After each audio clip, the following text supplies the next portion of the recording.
You're listening to Critical Mass Radio. Now, it's our turn.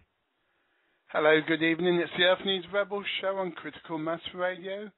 .co.uk. Join us in the chat room. Listen to the show from the website. It's Andy Peter and Kevin Ball with a very special guest tonight. It's Julie Haines, and she's from Justice for Families group, a John Hemmings group. So, you know, we start Easter in January. We might as well start Christmas in November. Mr. Kevin, are you here, Kev? I am, Andy. I certainly am. Talking about starting Christmas in November, if Tesco's carrying on like this, we'll be starting Christmas at Easter next year. They're getting terrible with those decorations. You can't get down the aisles for them, can you? That's correct, yeah. And can I say very, very welcome to everybody in the chat. So nice of you to turn up and listen to the show tonight. And don't forget, anybody who wants to make a donation for CMR, please go to the website and press the donation button. So tonight's special guest, because every guest is special, as I say, we have Julie Haines from Justice for Families. Looking forward to that, Kev. I certainly am as well. We're certainly in for an interesting night because it gives us a chance to look inside what's happening in law and what's happening around it and all the other areas of this for people that haven't been involved in it and for people that are in the process, because it's quite a frightening time, isn't it? It is, and I hope to God and pray to whoever's out there listening that families and mums, dads and children won't be in this situation, but if they are, at least one of the very best people in the country, along with other groups, of course. We can't forget there's many groups working for the children, but Julie Haines is certainly one of the key figures. Welcome, Julie. Hello, good evening both. That's very kind, very much overstated, definitely overstated, but thank you anyway. I wanted a Christmas card, that's the only reason I did it. Oh, well, I think we can organise a Christmas card for you, but it might have to be an online one. Now don't be modest, Julie, we're not overstating anything at all. You know, you're my choice anyway, you know that. Certainly won't bring anything from international to domestic or vice versa, without any doubt, because you really are professional in the way you are. And I think you will also help a lot of people on the side of that. It gets a busy time for us at times, doesn't it, Julie? Way too busy. I mean, I'm probably handling personally well over 100 cases right now. Yeah, it's certainly hectic to say the least on that side of things. But I guess what a lot of listeners would want to know, because we've all got stories, and I'm going to start by asking you, what started this all off? How did you get into all this, Julie? Very much in the way that everybody else has, with some vital differences. Basically, at the start of November 2004, I arrived home from school where I was a flute teacher with Gloucestershire. I was also a head of a music prep department as well at a prep school. So, and I also worked at a local senior school, so I had three different music teaching jobs.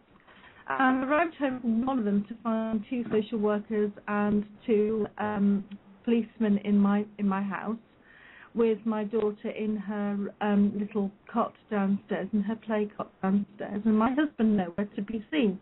I was told that he'd been carted off by the police. It was nothing really. It was, so I walked in and I couldn't get the electricity on, and I tried to make myself a cup of tea to calm myself down, and whilst I was listening to these 2 social workers merrily telling me that they're going to have a case conference about my family because they didn't like the state that they found my house in. I got rather annoyed about that, and I looked at the 2 officers and said, I'm allowed to do this, aren't I? And I grabbed both social workers, one in each hand, on the shoulders, and I propelled them out the front door, and I told them never to darken my door ever again. I like that bit. Yeah, I looked at the 2 officers. They said, well, we're not going to do anything. And they walked out. So I closed the door, tried to work out why the blessed lights wouldn't go on and I couldn't make myself a cup of tea, went and picked up a child from nursery, brought her back, and eventually Tim arrived home, and we had a chat about everything, and thought, well, okay, well, okay, social workers are coming to our house. So what? So what? We thought. So what? No worries about that. We've done nothing wrong. Got nothing to be ashamed of. So what? They invited us to this thing that they called a case conference, which we didn't attend. And we must be one of the few people that didn't actually attend our own case conference or our kids' case conference. We didn't attend because we were too busy. We had other things that we could usefully do. So we didn't know that they'd written a core report about us. We didn't get that prior to the case conference. And had we got it, we probably would have attended, because what they were saying was absolutely ridiculous. For example, in this core report, they had invented another wife in Tim's past, which I said, you've never been married before, have you? And he said, no, never been married before. And they said that Tim attended a residential unit. He attended a boarding school as a kid, not a residential unit. What did they say? They said we had a cupboard under the stairs in which we locked one of our children in. There was no cupboard under the stairs. It was just a square triangular area where we stored things like the cleaning stuff in and the vacuum cleaner, that sort of thing. What else did they say? Oh, the house was cold and dark. Yes, it was. But what they didn't explain in the core report was that a swan had flown into the power line. We live right next to the River Avon. It's about 200 yards away from our back garden. So when it floods, we flood as well, basically. And there are swans on the River Avon, and they like flying around from time to time, and they put all the electricity out on the rest of the street. Now, they knew about this because it was in the file. So there were various things that they were saying about us that patently weren't true. So as soon as we got the core report, 25 pages of complete rubbish, basically, we set about making our complaints. We made 3 complaints. The first complaint was that the core report was a bad report, that it didn't contain any positives about either us or our children. And there were 2 others, I can't remember what they were now, but we were found in our favour on the first one, which is the important one. The second one was a half finding in our favour, and the third one was a complete rejection. So we didn't do too badly on the stage 2 complaint system. So basically, social workers would write to us, ring us, and I'd basically swear at them down the phone, tell them where to get off, that they were never coming in our house ever again, and we couldn't trust them, basically, that they were never seeing any of our kids, so no, they couldn't attend the schools, they couldn't talk to the teachers, no, to basically bug off. When we got care plans through the door, we ripped them up, we sent them back with our own care plans. So basically, we gave them a right merry dance. That kind of stood us in good stead. I mean, either we were going to fail miserably and have 2 in care and 3 adopted, because we had 3 very adoptable kids. There were 3 children under the age of 5 at that point. Or we were going to beat them hands down and send them with the tail between the legs, and we really didn't know at this stage. So we decided to attend the second case conference, the review one in February, and we hijacked the whole thing for 2.5 hours with our complaints about the core report. By this time, the social worker had gone. She'd cleared her desk, and she'd got the sack, and she'd moved on to pastures new somewhere else in a different county, because she wasn't on the GSCC records anymore as working for Worcestershire. So we knew we were on the right track. We also got our files under the DPA. That was hugely, hugely, hugely important. We did that. And that revealed a hell of a lot, actually. Blaston Worcestershire gave us pretty much everything, actually. There was very little missing from it, data-wise. And we knew what was being said behind our backs. And then eventually they said, we can take you to court for an assessment order. You know, you haven't allowed us to see your kids. You haven't allowed us to get anywhere near you. We've got concerns. You know, we want to assess you. And I thought, well, you seriously don't think we're going to let you anywhere near our children, do you, after what you've written? You've destroyed any trust that there might have been. And they said, well, we'll take you to court for an assessment order, and, you know, maybe we'll get an independent social worker to do it. So basically we went to court for directions. I also pretended that I was pregnant again with my 6th child. That got into the file. I told them that we were going to hear the pitter-patter of little feet in the house. Should have said paws, really, because I was actually referring to a house rabbit, not to me being pregnant. But that got in the file, and they were really annoyed that I'd duped them, and they thought I was pregnant and all this business. You know, it was all good fun, really, in a lot of ways, because we just extracted the Michael out of them at every turn. When we got to court, we said we wouldn't let social services near us with a barge pole. They got a really quite a decent CAS officer from Worcester. God knows how we got her, but she was actually very good. And she got an independent social worker to do a very gentle assessment. And the woman knew exactly where we were coming from. She was absolutely lovely. In fact, I enjoyed having her around because I could take her shopping with me. We went to the park with the kids and stuff like that. And eventually the social service said, look, you know, we've got no problems here. We're withdrawing all applications against you. So we got a clean slate, £3,500 of wasted public funds on an independent social working report, a clean slate. And at the next case conference, they said, yeah, we've stopped all actions. Haines are possibly very eccentric, but they're good parents. They're good enough parents. And that was that. But the problem was I ended up losing 2 of my 3 jobs. I was also standing as a Lib Dem candidate for the council. And the local party weren't too happy because they've got rumours that I had SS intervention in my family. There was never any intervention from them. They never got to see a child or do anything or come to my house apart from that one time. But had we not stuck to our guns and not been determined or foolhardy is probably more the word, then I mean, I don't know what would have happened. I really don't. But I just saw red and just went into lioness mode and just thought, no, you're not going anywhere near my kids, get lost. And that tactic actually works if they're just contacting you sort of in the first stages. If you know you've done nothing wrong, absolutely nothing wrong, nothing out of the ordinary, that is, then you can say, you're not coming in anywhere near my house, my children. Get lost. If you want to talk to me, you do it in writing. Otherwise, you know, you don't contact me. Yes, you know, in theory that should work because technically they haven't got any reason whatsoever in that situation to need to even do a check on the children, you would think, with the communication with the parents and everything you're describing.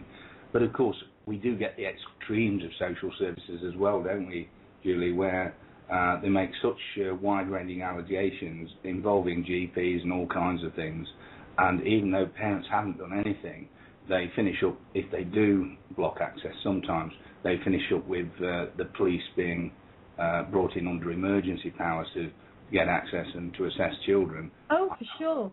That's awful when you see it that way around. For sure, but we didn't know about that at the time, yeah? We didn't know what their powers were or weren't. You know, I mean, I didn't go trawling the net like parents do these days. I mean, this was 2004, 2005. All I knew was that I didn't have any issues. And in fact, at the case conferences, it was a bit like a kangaroo court. And, you know, we referred to it as a kangaroo court. And the health visitor, when we went to the second one, the health visitor, so the school nurse, said, I think there was an issue with one of your children and his toileting at school. I said, yeah, how many years ago was that? And she said, 5. I said, right, so why don't you just shut the up, because nobody wants to listen to you about something that happened over a couple of weeks 5 years ago. Well, I didn't know that they could even bring things up from 5 years ago. I've had cases where they're bringing up things up from 30 years ago. It's amazing how far they'll go to try and string together something that they can try and score against parents, you know. And often it can't possibly offer any kind of threat to children at all, but they seem to try and build up a picture that damages the character or the reputation or the image of the parents to quite a major degree, don't they, Julie? Oh, I mean, yeah, I mean, but the point is that it really got my back up. It really did get me annoyed, and they made probably one of the worst enemies they could ever imagine just by that one intervention into my house, that was enough to get my back up to such an extent that I wanted to bring down absolutely merry hell on every single one of them. And they say, hell hath no cure like than a woman scorned. Well, a mother scorned or a father scorned, you're asking for trouble. You really are. So I passed it, and I became an advisor on net with on their forum.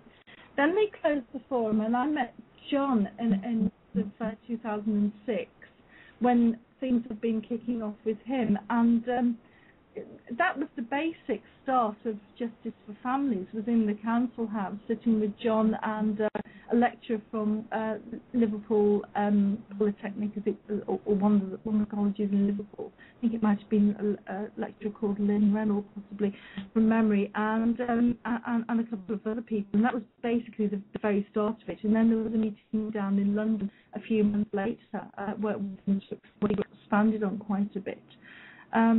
And I never realised that one encounter with social workers in my house would lead me to where I am now, because I've never gone back into music, because that was ruined for me after being sacked and the humiliation. I mean, basically I was treated very badly by the schools.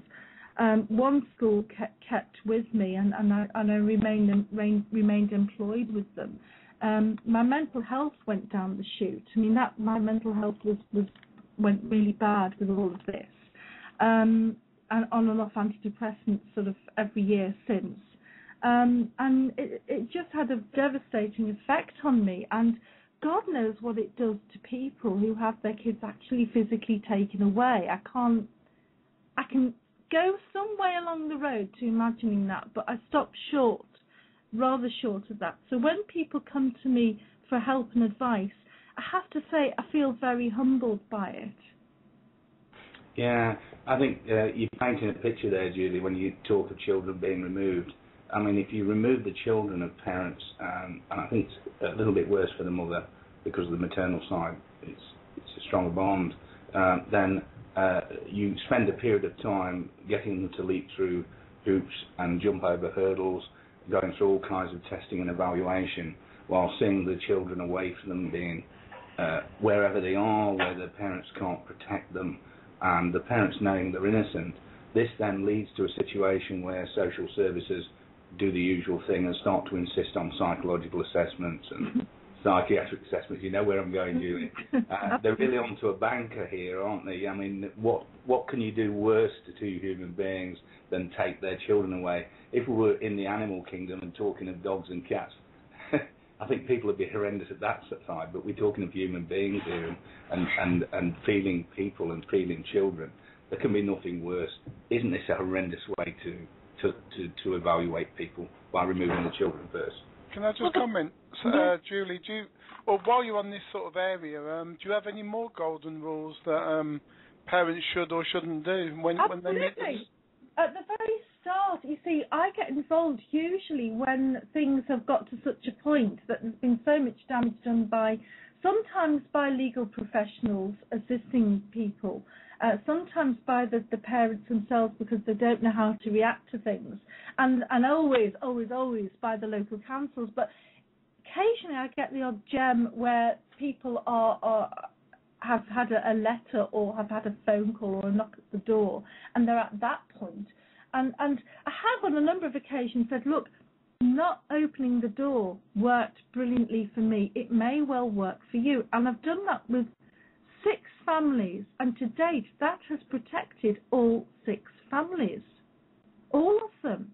None of them have had the police come through the door. They've had it threatened. And I said, look, hold fast. You know you've done nothing wrong. Yeah? You might have the occasional domestic. We all do. That's nothing, nothing unreasonable. It might be called emotional abuse, but I didn't know about that when they started trying to attack us. We had ding-dongs, we still do. But the point is, hold fast, hold firm, and trust that you are in the right.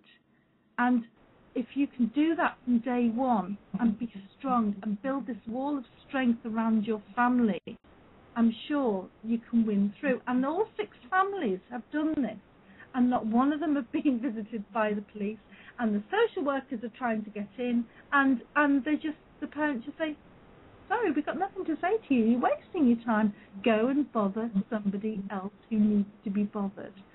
So that's my first golden rule, is if you can avoid letting them in, don't let them in. You wouldn't let in, Dracula into your house or something really nasty, so why let the local social workers in? I mean, you just can't do it. If you're not in that position, then you're obviously in a weakened position, but there are other things that you can do. For example, record everything. I've got a client who's got a video recorder and cameras in every single room in his house. Every single room. Perhaps that's a little over the top, but that's how worried he is about it. Or at least have audio recorders around that you can record things. If they wander around your house, they can make a cup of tea nicely and be all polite about it. Follow them around, make sure that they're not planting things, make sure that they're not moving things around, rooting through your drawers, counting how many toothbrushes you've got in your bathroom. Follow them around, record everything, make complaints. As soon as you are unhappy about something, make the complaint, stage 2 complaint. It keeps them busy. They might not always find you in your favour, but it does keep them busy, and it costs them money to do it. So do make the complaints, keep those rolling in.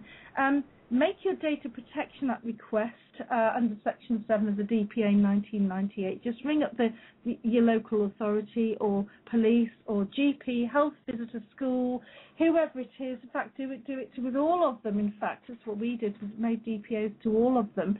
And then you can cross-reference things that are missing, documents that are missing from social services when you get your data.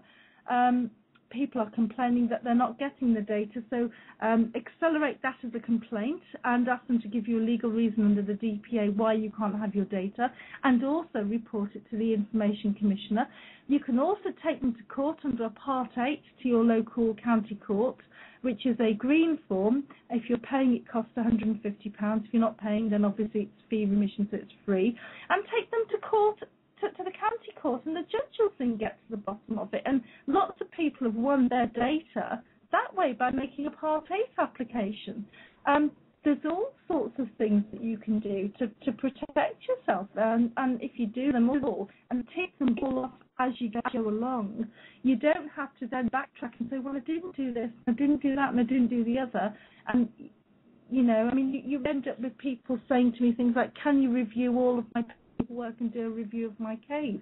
Well, no, I don't have the time for that. Did you make a DPA request? No, we didn't. Right, we'll do that now and do it with everyone. And all you do is just ring up the local number. Don't ring up social services. Just ring up your local council number. Say, how can I make a data protection request? They'll send some forms in the post. You fill the form out. You send the proof back. If they want 10 quid off you, put the 10 quid in with it and send it back off. And within 40 days, you should be able to collect your... Well, they should send it really in the post so you can go and collect it. Sometimes they will say that you're allowed to view it. If they're saying that you're allowed to view it, say, no thanks, I don't want to view it, I want it in physical pieces of paper. They can actually offer it to you on a disc. It's got to be an intelligible form, that's what the Act says. And basically, do that. I mean, one client, she went to the local hospital, they said you can view your data, and she just grabbed the whole flipping lot, stuck it in a bag and went off home with it. No, they didn't send the police around, they didn't do anything to try and retrieve the data because it's her data. They owned the pieces of paper, but the words that were written on belonged to her. So, if everybody ticks all of these boxes off from day one, social services are not going to have the time or the effort to act in the way that they want to act with you, with whatever plan that they've got ahead for you and your family. What I was going to say to you, if you go back to the start of what you were saying when you've got the social services arriving at the door. Yeah, sorry, if you've got them arriving at the door, I mean, saying no, I mean, it's like, saying no to drugs, isn't it? If you just say no, that first point, and my view is that you're not going to get into trouble as if you say yes, okay, come in, have a cup of tea. But if you do let them in, make sure that you record everything electronically. They might not like it, but it is your right to do so, particularly in your own home, to record it either video or audio. Follow them around the house if they say, can I just go and have a look upstairs? Well, you follow them, don't just make a cup of tea and offer them a piece of cake. Follow them. Make sure that there's nothing nasty going on and that they're not sort of, and they're not sort of, I don't know, taking secret photographs or whatever it is that they do these days, Yeah. around. I think the saying no thing, I think that works because I had 6 families who have advised to do that, and social workers have never been able to get in, and the police have never come knocking at the door, because the police know that you can make a complaint if they do that. There are things that if you're firm, if you stand firm and you know that there's nothing wrong with your family and how you deal with things, and aside the occasional domestic issue going on, with a Barney with your partner or your husband or whatever, and even that's normal enough, for God's sake. I mean, normal family life. But there are things that you can do. I mean, Data Protection Act is brilliant at getting your data. Did you hear that bit earlier or not? Yes. What I'm referring to, Julie, is if we look at the differences in the situation when you've got the social service at the door, what I'm referring to is this. We know that once a parent or parents engage in the process of social services, they're treated totally differently from a parent that isn't involved in the process, in that to get out of the process then becomes, if they're not careful, a requirement for assessments that can be damning because they're using their own chosen experts that they choose like out of a Dutch auction that give them what they want. So once you're in the process, Julie, you can finish up in an awful situation if you've opened the door, I think is what you're saying here. Yeah, they all do. They all do. All of them do. All of them. And then you can't get out of the process. You're on a runaway train, aren't you, at that point, Julie, if you're not careful. Once it's got you, it's absolutely got you. This is what I was frightened of with us, that if we let them in, after writing those 25 pages of complete rubbish, what else were they going to say? What else were they going to misconstrue? What else were they going to find fault with? And because I didn't know what, and most parents don't know what social workers have in their heads as being a good, decent family or being a good enough parent.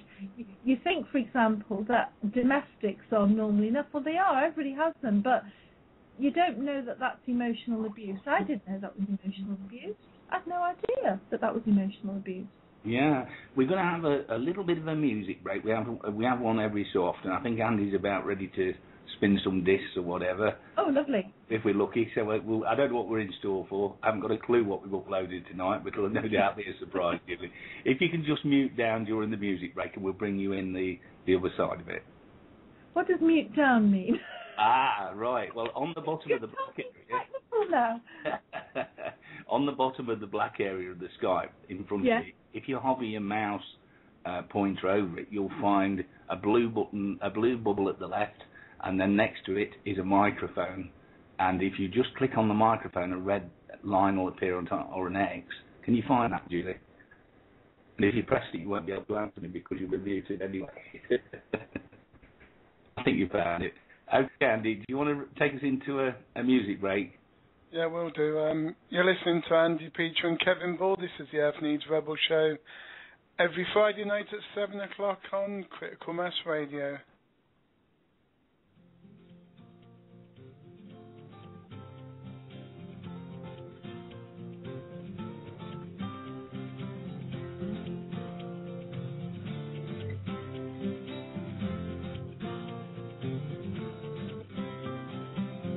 CMR Critical Mass Radio is a completely non-profit station where the hosts pay to broadcast their shows. The mission of the station is to get as much information as possible out to people about the world we live in. You unite like-minded people and to try to come up with workable solutions. If you agree with the work that we are doing, then please feel free to help us continue by making a donation on the webpage. CMR is for people who want answers, because now it is our turn. Right, getting back on with the show, we have Julie Haines here and co-host Kevin Ball. I'm Andy Peach at CF News Rebels. Are you back, Kev? It certainly is. Right, Julie, I hope you found that mute button. You back? I did, yes. Yes, I did. Yeah, I've managed to click on that. We did lose a guest one week altogether. He couldn't get back out of mute, but that only happened to us once, Julie. You're looking at an area there, Julie, that probably people that have never been involved in the process of child proceedings don't realise how differently parents are treated once they're in proceedings by social services, or they've opened the doors, shall we say, to parents that aren't in the process. Now, the other side of this I want to look at with you and explore with you, because you're in domestic law, is the stance there. If you've not done anything, not done anything at all, and you don't open the door compared with when you do. And if we look at that, if you do open the door, you've immediately invited them into the process, and you're engaged in something that can be very difficult to get out. If you don't open the door, the type of instance that could be engaged in by social services, they haven't got anything, strong evidence against you or anything like that that indicates you're doing anything wrong, might be an attempt to use police powers to gain entry and get into the house. And this is often done with completely fabricated information to get the process going. I know this, I've seen so many cases of it. And they're often allegations that the parents are cleared of later, but then they're locked into the process. True. And this is awful, I know what we're talking of. But if you look at the two situations, what you're saying, don't open the door, put a chain on the door possibly as well, does sound, in what you're saying, a sensible option if you haven't done anything at all, because you may be delaying the point where social services come crashing through the door with the aid of the police. And how would this be viewed by the court or in the process of social services if the parent refuses entry and then they use police powers and then it's possibly later there is no rationale for the use of those powers? How does that tend to pan out in proceedings? The courts actually don't like it when you enforce your legal rights. It doesn't matter at what point in proceedings you enforce your legal rights, be it at the very start, before there's any proceedings, or be it at the very end with an appeal. The courts actually don't like it at all. The stance I come from is, as I said, I had 6 families whereby there was no problem with them, and none of those 6 families ever had police intervention. But the point is, I think if everybody decided not to let them in, then what can they do about it? They're not going to use the police on every occasion.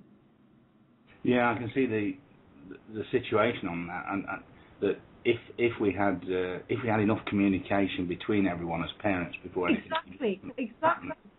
Awareness, to create some kind of awareness here, that all parents know, Julie, before they even have the first attendance of social services. Exactly. I've asked Worcestershire to put in place in its policies and procedures a legal rights thing.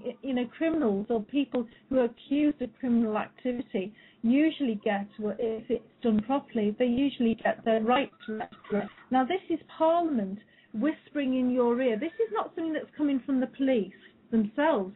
The police don't want to read you your rights in actual fact.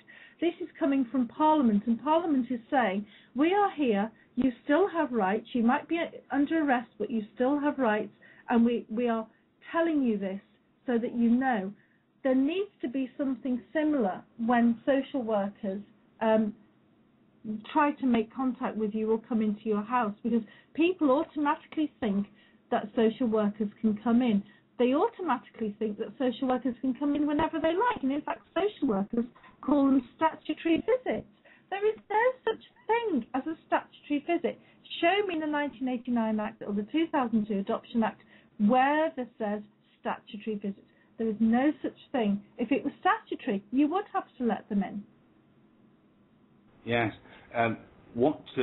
the other side of the coin to this area of this, again, we looked at it when they, let's look at someone who's started in the process of this, and then they find that social services are misbehaving, which is generally most of the time, and the parents are realising the more that social services attend the house, the more fabrication is appearing. And this is frightening for parents, Julie. It's absolutely traumatic that their children are being threatened. At this stage, they might not have had their children removed, and they're realising that the agenda by social services is far from honest. It isn't about child protection at all. It's about achieving targets and goals for themselves for whatever drives them. We've just had a release from a CPS social worker in the States who spent 13 years. The show's on Three Thinking Voice. It was on last night. Anyone viewing it, part 2 of that's the 3-part series. And the inside we've got of that, Julie, officially now, that their targets are so set that the agenda is to load the case from day one. This is officially on the recording last night, because if they don't, and they create a balanced picture for the parents, they can't remove them later on when they get to hearing. And this is pretty well what we're seeing in the UK, isn't it? Oh, absolutely, absolutely. But the point is, if you are having some dialogue and they're coming into your house, you need to tick every box off before, as and when it comes. So it's no good saying, well, they lied about this, that and the other. 9 months into proceedings, the time has been and gone for that.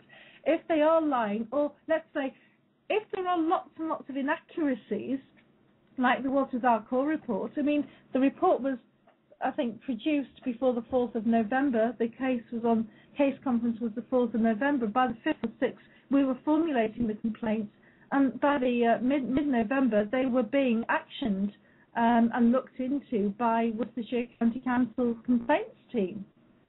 So you see, if you don't trust them, just protect yourself and tick every single box off, and they're doing every single box. That depends on the parents' resilience. A lot of parents are not resilient to doing that kind of thing. They can't cope because they're depressed, because perhaps they're depressed in the first place, and that's why social services are in their house. And if that's the situation, you've got a big problem with motivation, Kevin, and getting these parents to do these things from day one, because by day one, I really do mean day one and day 2 and day 3. You must not leave any gaps in your case at all. You must fill them. And unfortunately, it wears parents, even if the parents don't start off depressed, they often finish up depressed or affected during the process. Happens with me, absolutely. Because these proceedings can go on for quite a long period of time. And 4 years. That's right. I mean, I'm a counsellor as well, so I do have clients that are in proceedings and come out of proceedings, and they're so traumatised that they finish up with, really, legal abuse syndrome is the term used. It originates from the US, where they are so traumatised by the proceedings that alienate them, and that are so unfair, that are so loaded, and you threaten the person's children. I can't think of anything worse to cause a person to develop psychological problems and possible mental illness during the process, and they're being assessed for that during that time. And I think this is the biggest con going. They're onto a banker, social services are, if they play between traumatising the parent and getting them assessed at the same time in the hope of producing symptoms, even if there aren't a situation where we have 45-minute interviews. This is official, we've got it from the CPS as well, it's the same in the States, where they are so loaded, the assessments, that they're labelling people unfairly, and we've got some medical experts that have already been found to be wanting in this area. So the parents are being trapped between two things. They're being stressed by the proceedings, and they're being assessed for the effects of the stress. And then they're saying, well, your child, you're not going to be safe for your child in the future, even if they've been cleared of anything that were falsely accused of in the first place. How awful, Julie. It is absolutely terrible. And the point is, I know pregnant women who are being assessed, or people who have just given birth by a few days are being assessed. How can you possibly be assessed? You're not allowed to go to work before 12 weeks have elapsed if you've been given birth. So how the heck can you do an assessment? It's akin to, it's the same kind of process as far as I'm concerned. The thing is that Justice for Families, what we try to do is to empower people to deal with their own cases in the way that they would want them dealt with. Now, people come to us and sort of say, you know, can you do a complete review of my case? Well, that's an absolute no. That we're not going to do that because we haven't got the time or the energy ourselves to do it. So what we say is, well, what is a specific issue that you've got? And we tick off all the boxes. Have you done your DPA? Have you made Freedom of Information Act requests? Are there any gaps in your in the ICOs on your children? And all the relevant questions are all sort of gone through. And you identify holes, and you then say to the parent, look, you need to go back and deal with those things. Copy me in on absolutely everything that you're doing. And if you get stuck, come back for more advice. That's one level of empowerment that we can do with people. Another one is when a placement order has gone through. And goodness knows, you know, when the local authority puts the application in, the placement order is always made. Very rare is a placement order not made, and it's just a care order or the kids ever go home. But appeal and revocations, we do a lot of those. Revocations to the original lower court and appeals to a higher court. And again, people say to me, oh, you've sent me an N161. I'm looking at this and I don't know how to fill it. So, well, you know your name, your address, you know the local authority you've been dealing with, you know the name of the judge, you know the court you were in, you know the date of the hearing that you're wanting to appeal. Stick in all of those factual things, and I will deal with the law side of it towards the end of the form. But what I get is parents saying, well, I can't even fill it out.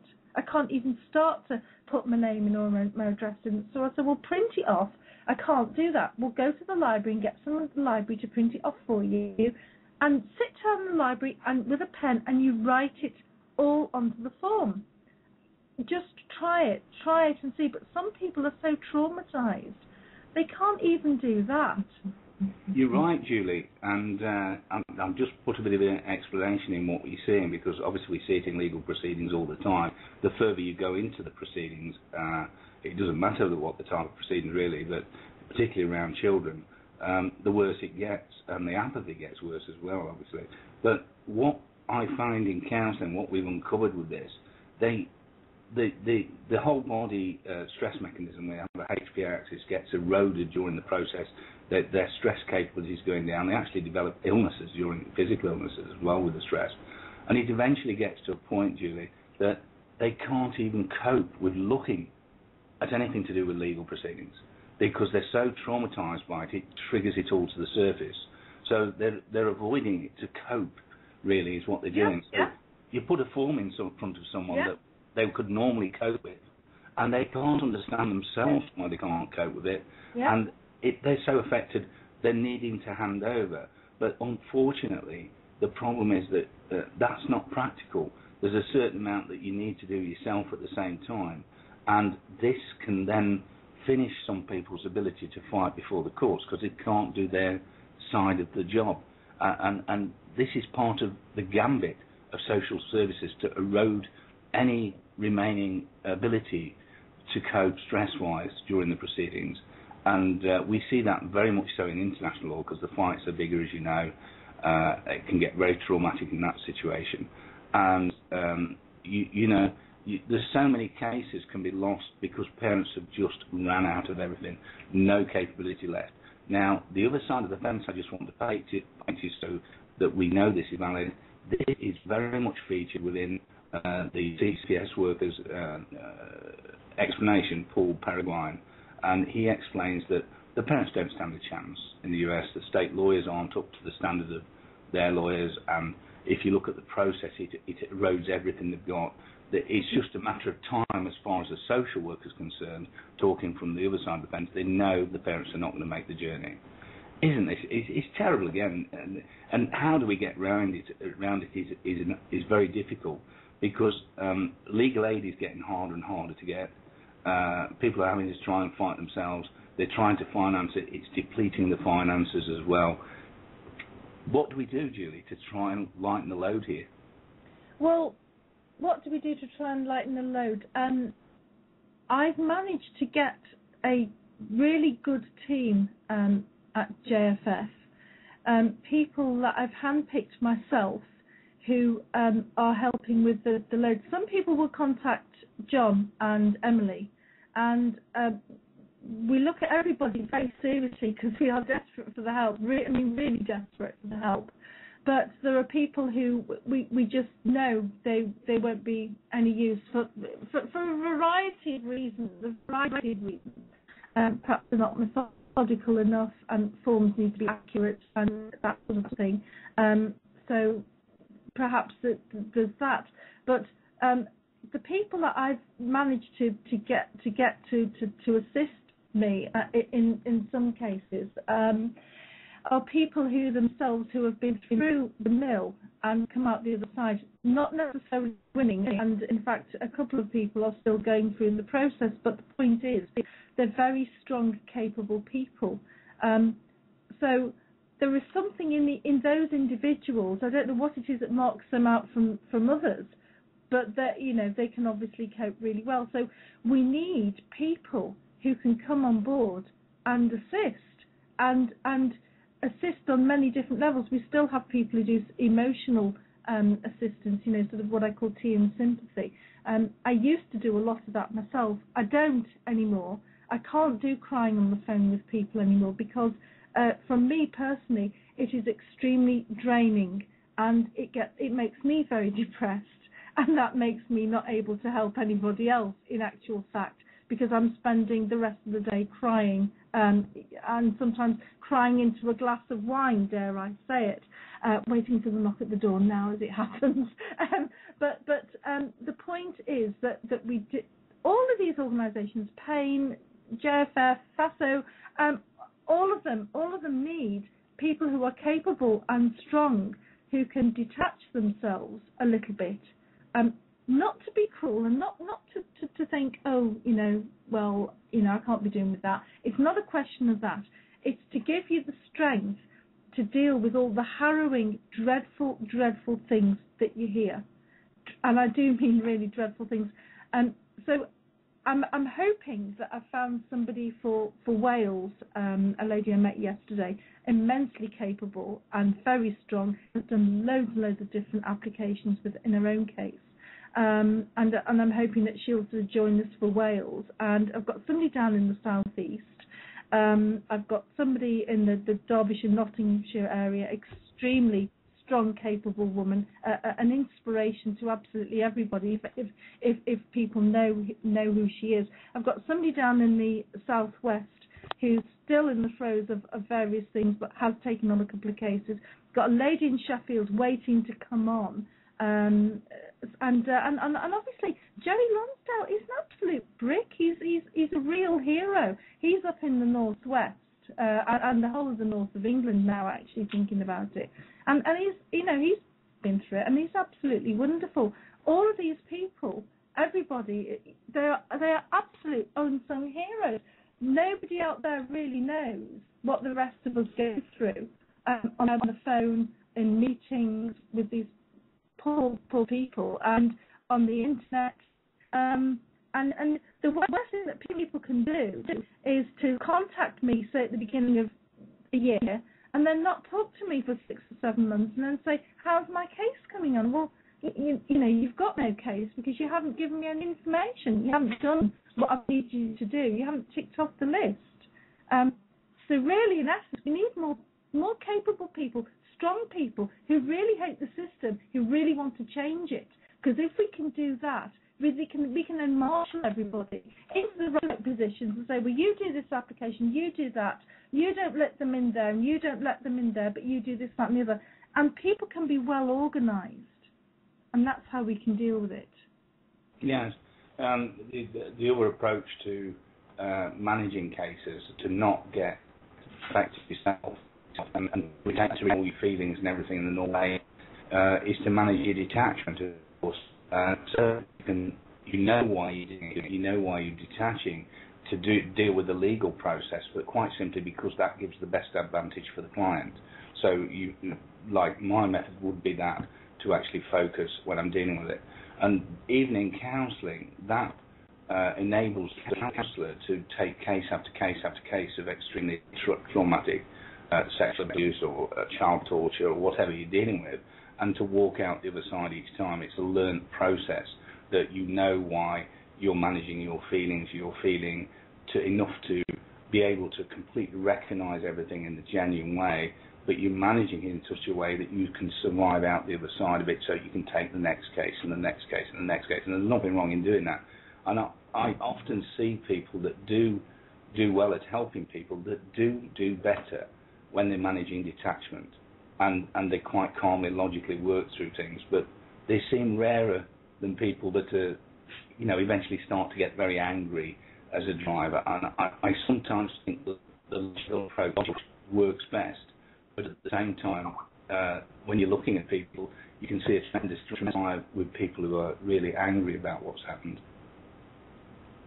If people are sitting with me in John's office in Birmingham and they start crying, I'm the first to hold their hand or put my arm around the shoulder and to give them a hug, because sometimes that's all they need is a hug, just somebody to be there.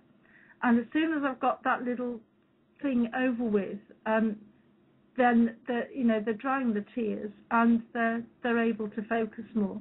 So I'm not saying I don't do any of that at all. What I don't do is sit for hours on the phone and say that's terrible, that's terrible. I try to get things, because on the phone, you see, I suppose I'm fairly tied down, really. I can't do a lot else if I'm on the phone. So I try to keep the phone calls quite short and deal with things in a very business-like way on the phone. I'm probably more relaxed by email, and in person, I'm definitely very relaxed. I try to sort of establish a good relationship and a rapport with people. And I understand in part what they're going through. But detachment is hugely, hugely important. And I didn't realise this for quite a long time.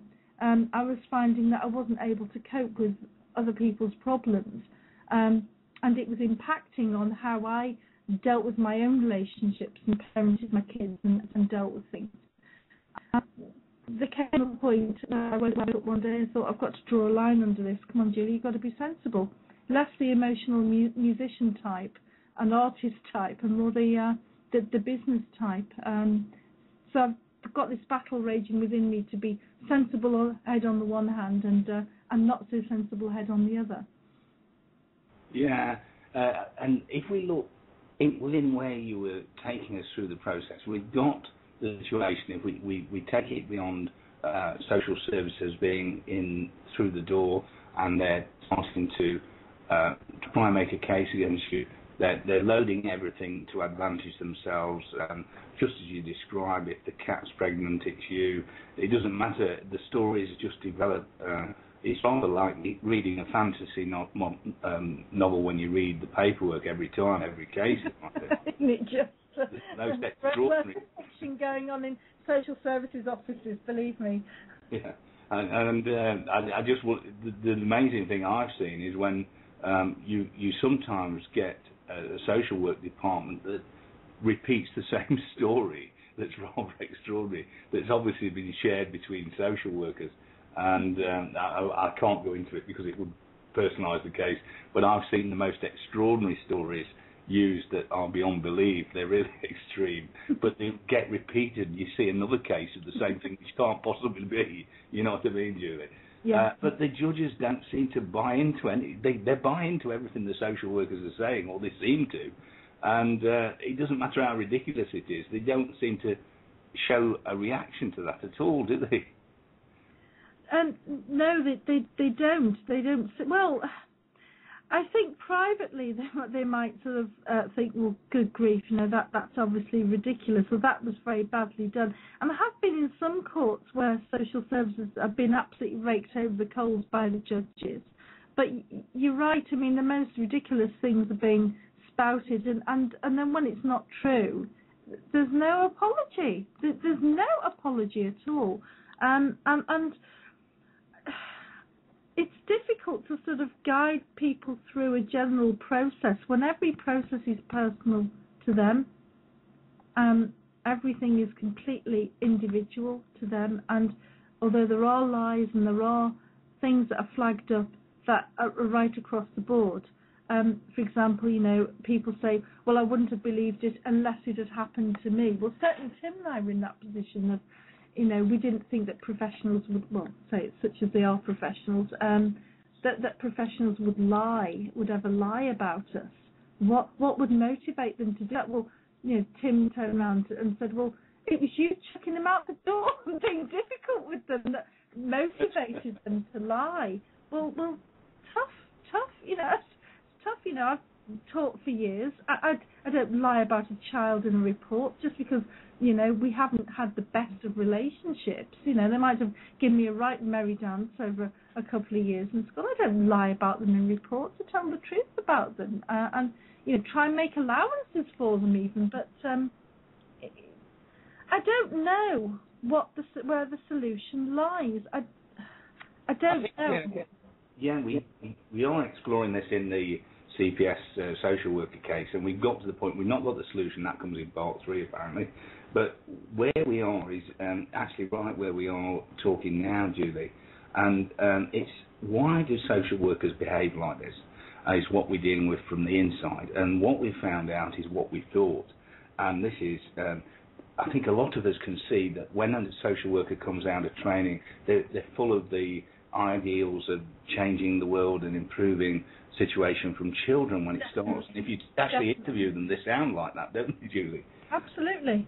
And then they get into the job and they're asked to do things that are actually corrupt, really, and asked to load the case. It's not what they were trained to do, and they start to do it. And if they remain in the job, if they leave the job, they're okay. The personalities return to normal or aren't damaged too much. But if they remain in the job, the term becoming hardened starts to apply. And what this is, they don't look at their feelings of guilt and responsibility in the same way anymore, because if they did, they would be so traumatised themselves in the job that they couldn't do what they're doing, and they start to then avoid that, and they develop something that's called low empathy. They don't have empathy for the children fully or the parents at all. It can be specific or it can be general. Now, our friend John has explained he left the CPS for this reason. He wanted to survive himself intact. He could see it wasn't working, and he could see all his colleagues were all affected like that. And it got so bad that they would the lying comes from something called pathological lying, which ties up with low empathy and obviously psychopathy as well. It's a part of the psychological condition. They haven't got the same barriers, the guilt and conscience, about lying. So their lying increases, the fabrication increases, which is why we see the wacky stories, sometimes beyond belief, that they suggest are happening around the children. Now, the other effect of this, Julie, I'll just put into this, is that it has a collective effect. And what John explained to us is he couldn't get out of that frame of thinking in the social work department unless he broke away from them altogether. And these were his friends. And even today, he'll Facebook them, but as far as getting involved, talking with them on a regular basis, he can feel himself getting into the same mindset again, because it has that much of an effect in one of these small departments. So we see an awful situation where the social work department is kind of a bit predatory, really, on the families. And I think that's what we're seeing, isn't it, Julie? It's a real hunt. It's a witch hunt around the parents, isn't it? It is. But if you notice, there's a lot of witch hunts going on at the minute, and particularly in the light of the Savile thing. People are being wrongly accused. And you look at the Conservative, I think he was a Treasury Minister in the Thatcher government, and Lord McAlpine. There's this thing of, we've got to jump on the bandwagon because, if we're wrong, then that child could end up in a really bad way, could end up dead like baby Piggy, or could end up in some really bad way. So we have to sort of jump on the bandwagon that these parents are inherently not great. Dr. Ellie Lee at Kent University had a talk on Newsnight with Kirsty from one of these TV location, and it was a great debate, actually, and Ellie Lee said something about, you know, where you have these parental assessments. She said, parent training is parent blaming. And I absolutely loved that phrase because, you know, she takes the view that parents should be left to get on with parenting however they need to, and just deal with the way that they need to deal with things. And this thing of parent training is parent blaming. Well, absolutely, I agree with that. You know, it's saying, you know, you can't cook, you can't clean, you can't do this, that, and the other. So we're going to teach you to do it. And while we're teaching you, we're going to be criticising you. You know, we're going to be making you feel worse about yourself, because at the end of the day, you're still not going to get your kids back. So I had quite a good dialogue with Dr. Ellie Lee, and she contributes to a magazine called Spiked, which your listeners may be interested in looking at. I think it's on the net, and it's really quite radical stuff. She's also got a parenting unit down at Kent, and they have various speakers and people that contribute to there's all sorts of things going down at Kent University in this parenting unit. If you Google Ellie Lee, you'll get all of that. Lee spelt L-E-E from memory, and she's got a really good take on things. Just, you know, sort of have a look at what she's saying. You might even want to get her to talk on here sometime, perhaps next year. She's actually very good. And this debate sort of raged, even though the cameras were off them. The debate raged on the news night. It was very entertaining. This is getting rather interesting, actually, Julie, because we're getting into the core of the process. You know, we really are. That often this doesn't happen because you're involved so much in the legal process of this. It gives us a chance to let parents sort of see that. And in fact, I've got so carried away with it, I've just realised I'm 11 minutes over the music break. Andy's probably my fault. Can we go into another music break just for a little while, Julie? And if you can mute down, and we'll come out the other side in a while. Poor old Andy's not getting a chance to play this today. It's okay, no worries. We've got to have a break now and again. So you're listening to the Earth Rebel Show. It's me, Andy Peach, and Kevin Bull. And special guest tonight is Julie Haines. Join Julie tomorrow. She's on the RyanTalkRadio.com, 2 p.m. UK time. Yeah, can I just say, everybody in the chat room, Paul, Abby, Katie, everybody else, thanks for coming in. Don't forget, everybody, that Brian Bash is on at 9 o'clock with the Changing Conscious show. So we'll look forward to listening to Brian. Right, carry on, Kev. Yeah, what I wanted to bring up before we go a bit more into the legal side of it, Julie, if I can, there's a lot of parents get tricked by social services. People who have low empathy and can act things out so well that they're very, very believable. And this sometimes is, well, it's part of their training to do this anyway. They then use this guile, and parents start to trust what they're saying in the belief that they're going to get their children back or they're going to be safe, when they're actually leading them down a path of a bad assessment. And I've heard various advices, even from solicitors in family law and that, and probably the best advice I've heard, I don't know whether you'd agree with this, is came from a lady called Kirsty, who was an absolutely brilliant solicitor, and she said that the art of this is to seem like you're engaging to social services, when in reality you're very guarded and thinking carefully about everything that's happening and not trusting but thinking your way through this. Would that be anything like you think parents should deal with social workers? I absolutely 100% agree with that. I always say to parents that you have to make it look like you're agreeing with them and you're on their side and you're being what they would term as being reasonable about everything, even though you're still recording absolutely everything, you're doing various other things. But the point is, if you're in an assessment, say you've got to one of these silly sit-down box psychological assessments of, say, 470 questions, how can you look like you're engaging with the process unless you actually do? Either you engage with it or you don't. I mean, I've had parents who have just ticked box A on every single question and not bothered with actually thinking about the scenarios and what they would actually do. They've just ticked the same box, and it just means that they can't get any information about you. It's really difficult to sort of give general advice because every single case has its own personal mark, although there are similarities with lots of other cases. It's just, I don't know. It's a very depressing. It's a very depressing process, actually. Even thinking about it for me, it's very depressing.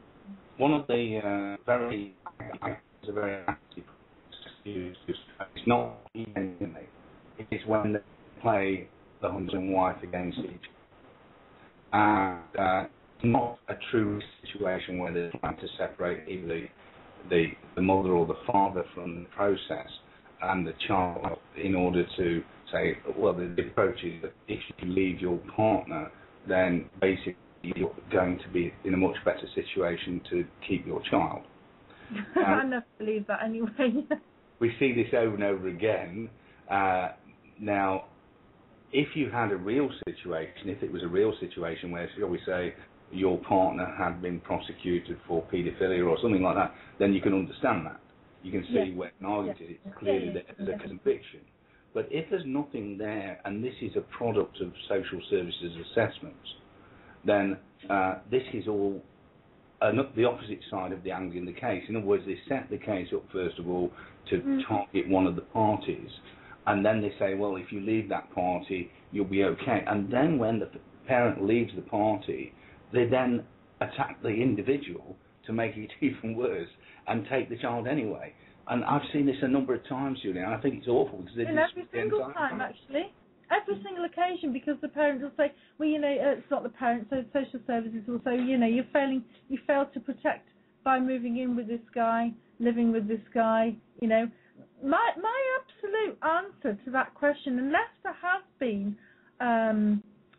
you know, the high standard of proof that you get in a criminal court, that this person that you married or lived with or whatever has done this thing to somebody else or to whoever, unless you get that, and unless you get, you know, a trial judge saying guilty or a jury saying guilty, you don't ever split up, not ever. And in fact, I've had situations where I've got fathers and husbands and boyfriends moved back in. I said to the mother, "Are you sure that guy that you love never did what they're accusing him of?" Say the accusations come from a third party, usually an embittered ex, and they say, "Well, no, I know he didn't do it. I know he wouldn't do it, and my teenage daughters trust him." Right.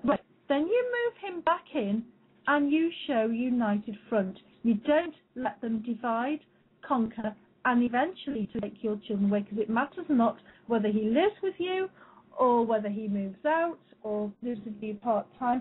It matters not, because at the end of the day, they will, if they didn't intend to take them, they'll take them away. So don't do it. Yes. Stay together, love each other, have a bond.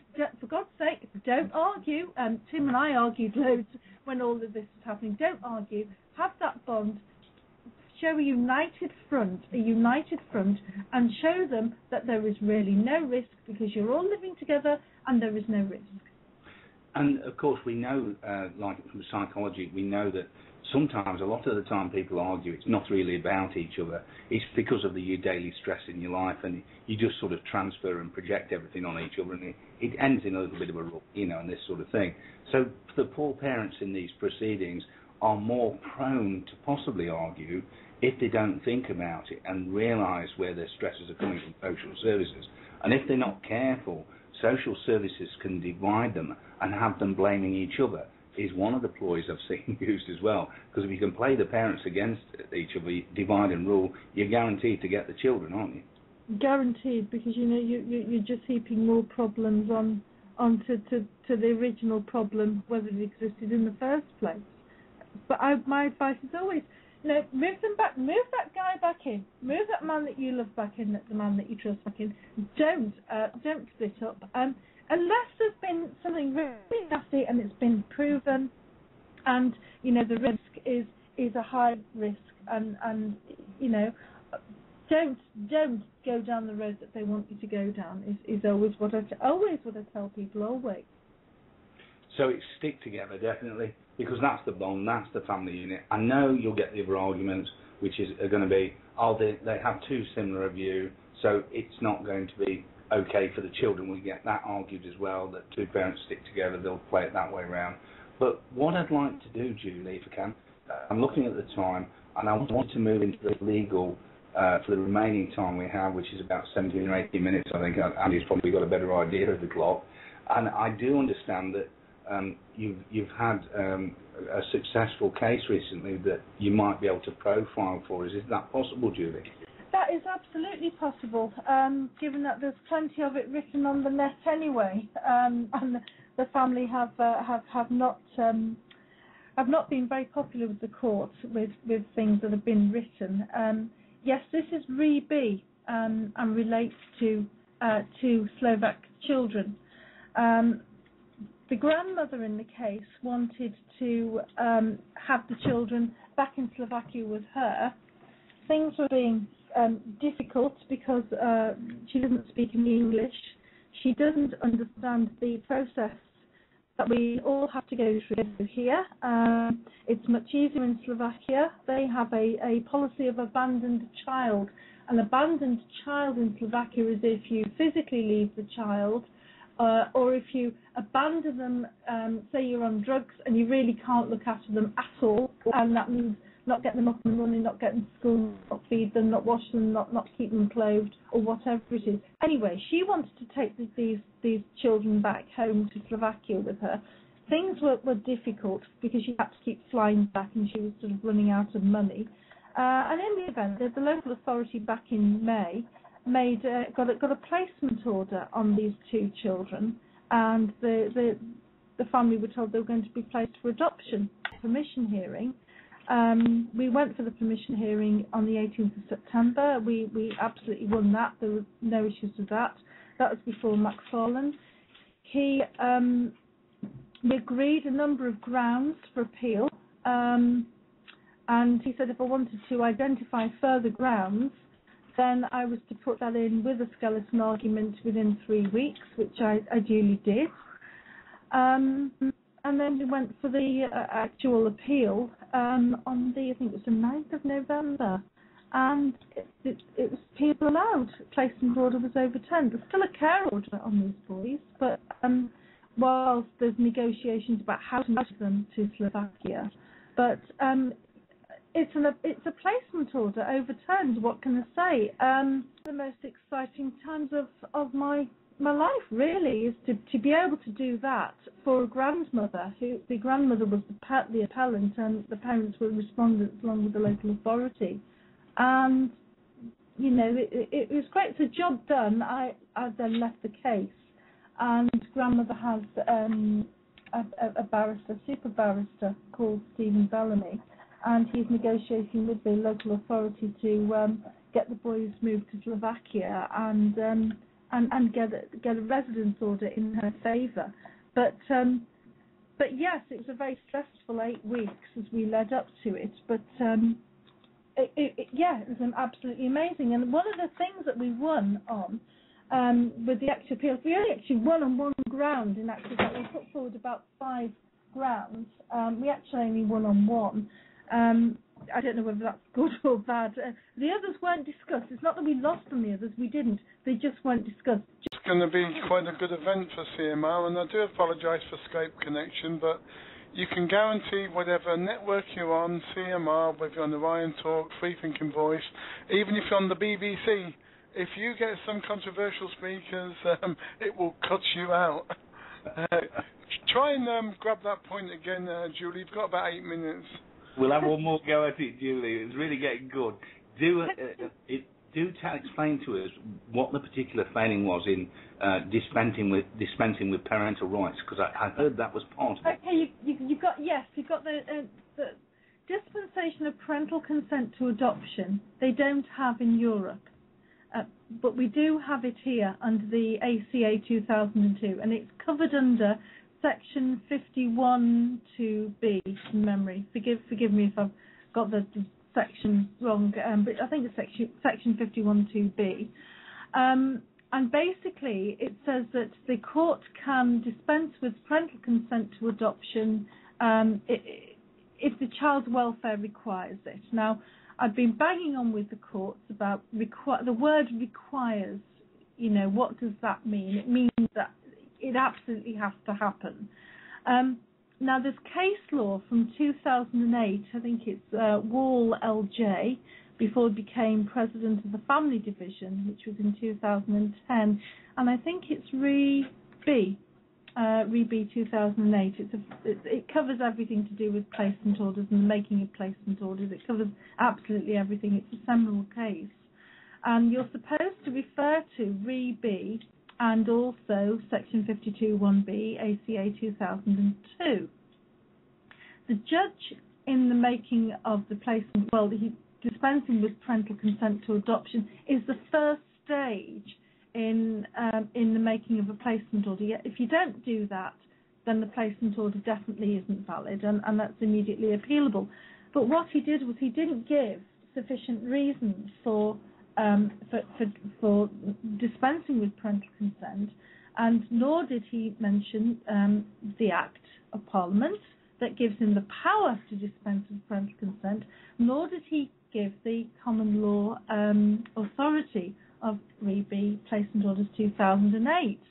And so nothing else was discussed. None of the other grounds for appeal were discussed.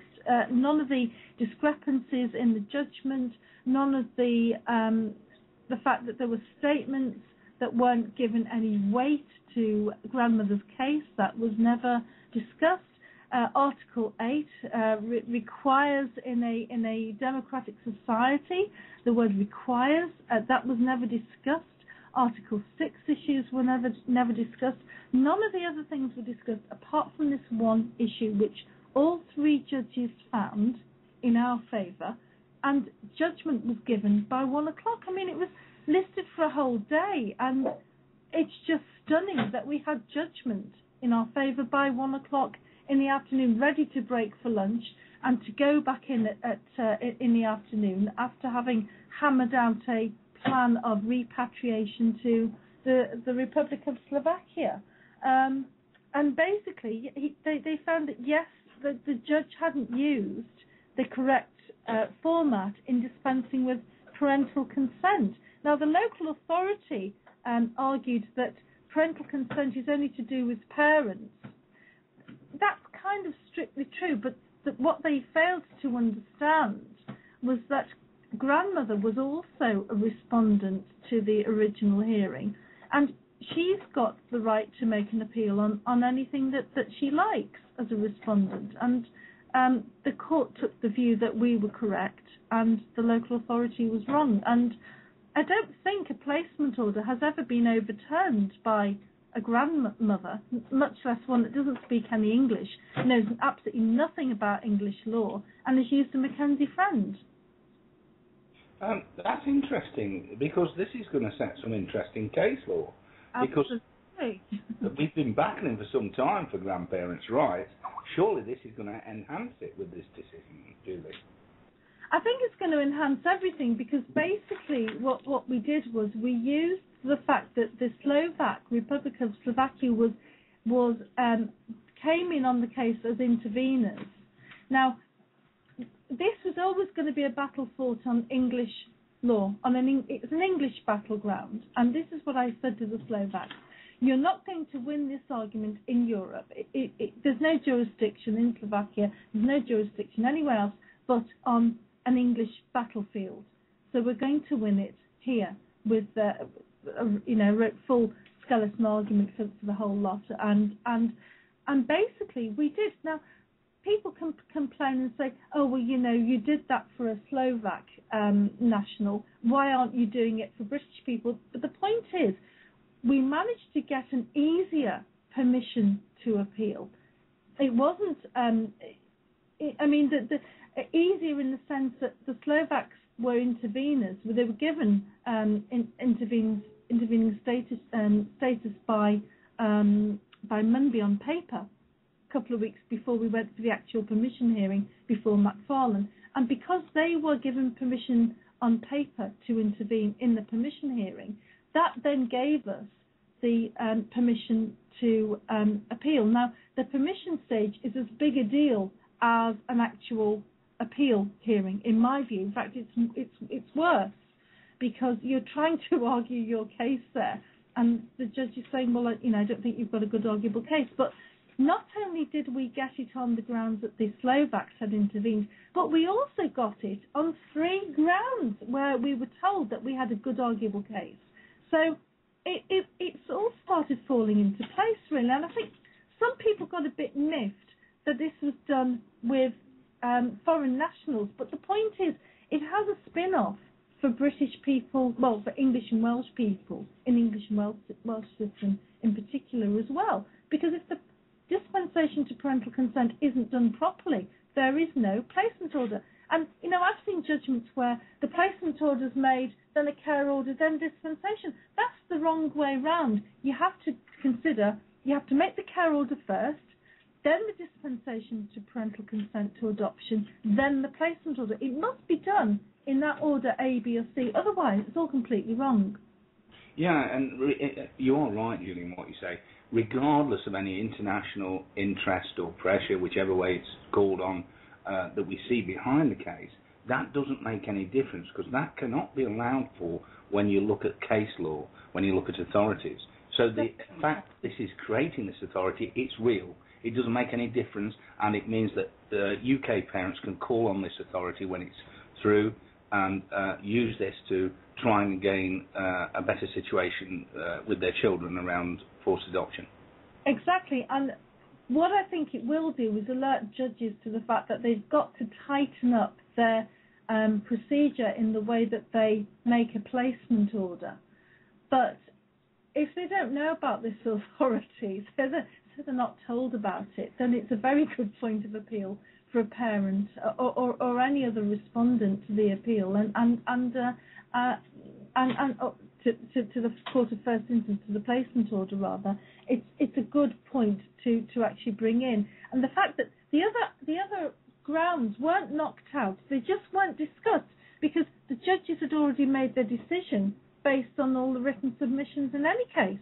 So we just could sit there and not do anything very much, whilst Lord Justice Thorpe absolutely rounded on the local authority, and then rounded on FAFCAS. And it was really nice to see, actually. It was nice to sit there in a court knowing from the first moment that you all pretty much stepped in that you were winning, and that the judgment at the end was lovely. That's absolutely tremendous, Julie. We're running out of time. We've pretty well run out of time. And I think we're going to have to, and we'll have a chat with you after the show, see if we can turn this into a 2-parter, because there was a lot more we were going to discuss. So what I want to do, Julie, before we lose the show, is to thank you. Really, you've contributed so much to this. It's really important what you're saying. It's giving insight to people, Julie. And I knew you were going to be brilliant on the show. I told you before we came on what you were going to be like, and you have been. So I would like you to come on again, and I know Andy would, wouldn't you? Absolutely. So that's really sweet, thank you. You're going to come to the end of the show, Julie. Just stay with us on the side while we reach out. Andy will take us out, and we'll have a chat after the show and try and get you back in again. Yeah, thanks everybody for listening to the Earth Needs Rebel Show with Andy Peter and Kevin Ball. See you next Friday night. Be good, take care, and God bless.